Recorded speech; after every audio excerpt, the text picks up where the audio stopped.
I wrote a book. It's called The Space in Between. It's a poetry book filled with emotion, filled with raw, unspoken truths, love, sex, desire, the things that we want to tell our partner but kind of afraid to. That's a space in between where you're not fully here, not fully there, but the space in between because you don't fully trust yourself with your emotions. And then you're scared to tell someone else how you feel just for fear of what they may say back. That's a space in between. The exploration, the space between what we want and what we feel we deserve. It's two different things. We're caught up in all these emotions of everybody else, right?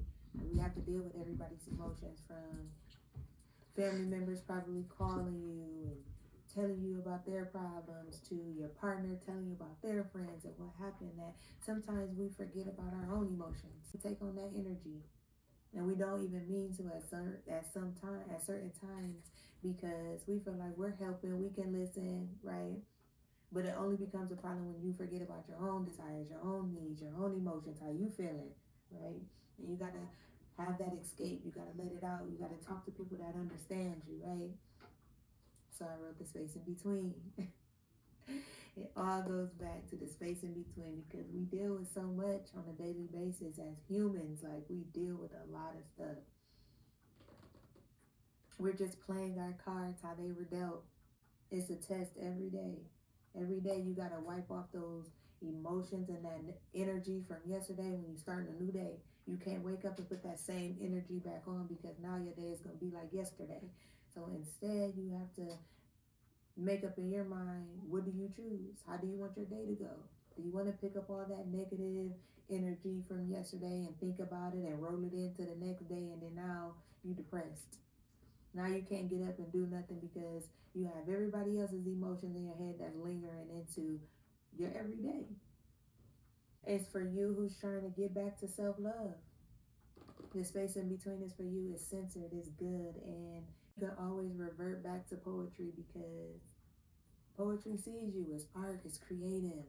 It's not like I read it one time and I'm done. It's like I can read it. Oh, I'm going through a breakup. I can read this poem. Oh, let me flip the reflection of you. Like, let me flip to self-discovery so I can get myself back on this. Like, emotional pain is temporary. Growth is lasting, okay? So it helps you stick to it. Like, and you could put the little notes in there, even if you have the ebook. Like, it's super exciting because I find myself in emotional roller coasters sometimes, like, oh my goodness.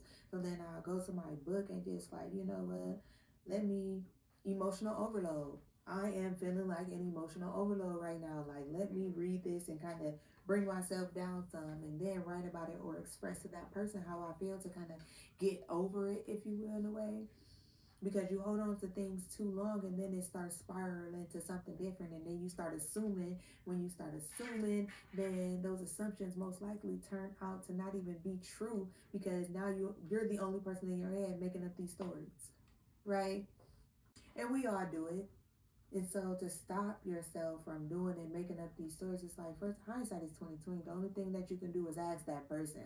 There's no there's no reason to speculate. We speculate all day, right? But speculating too long without even having a real answer can make it worse than what it really is. So it's better if you just ask and just be open with whoever, whatever the situation is.